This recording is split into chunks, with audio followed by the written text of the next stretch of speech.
त्यसपछि राजाले मलाई चाहिँ जेलमा हाल्यो, शाही आयोग गठन गरेर जेल हाल्यो। तर अझ न्यायालयले समझदारले नै मलाई वास्तवमा जिताएको हो। मैले राजा ज्ञानलाई मैले भनेकै हो, सरकारबाट चाहिँ हुकुम हुन्छ मान तयार छु, तर प्रजाको खिलाफ म कुनै हालतमा म सहमत छैन। म प्रजाको खिलाफ कुनै हालतमा कसैलाई मान्दिनँ। मैले प्रजा चाहिँ मेरो आदर्श हो, त्यस कारण म कुनै हालतमा सरकारसँग सुधार गर्न सक्दिनँ मैले भनेकै हो। त्यसपछि राजाले मलाई चाहिँ जेलमा हाल्यो, शाही आयोग गठन गरेर जेल हाल्यो।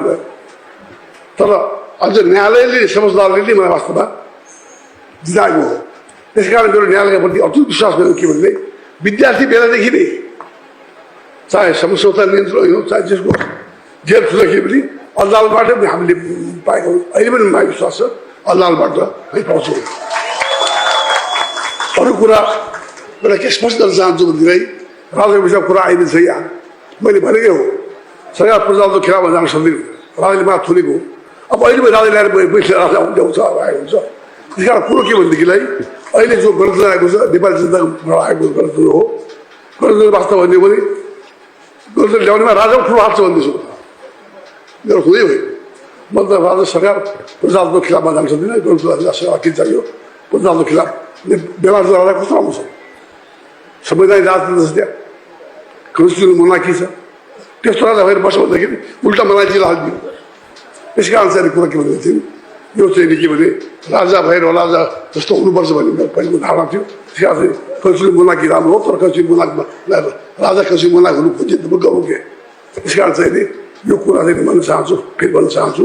त्यस कारण चाहिँ अहिलेको बेला यता साथीहरू आउनुभएको छ, भोलिदेखि फेरि बन्द सत्र छ। उहाँहरू धेरै समय दिन चाहन्न, बन्द सत्रमा म पनि बिस्मिल्लाह छैन। साथीको कुरा सुन्ने मेरो इच्छा छ, म आउनेछु।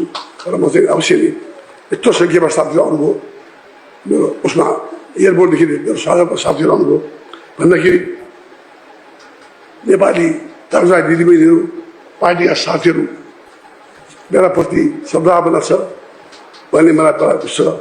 मेराप्रति माया छ पनि थाहा छ मलाई। विद्यार्थी बेलादेखि लडेको मानिस हो।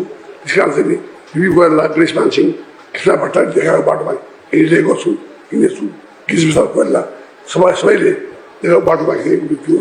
बलिया दिनहरू उहाँहरूले देखाएको बाटोमा हामी हटाउनुपर्ने छ।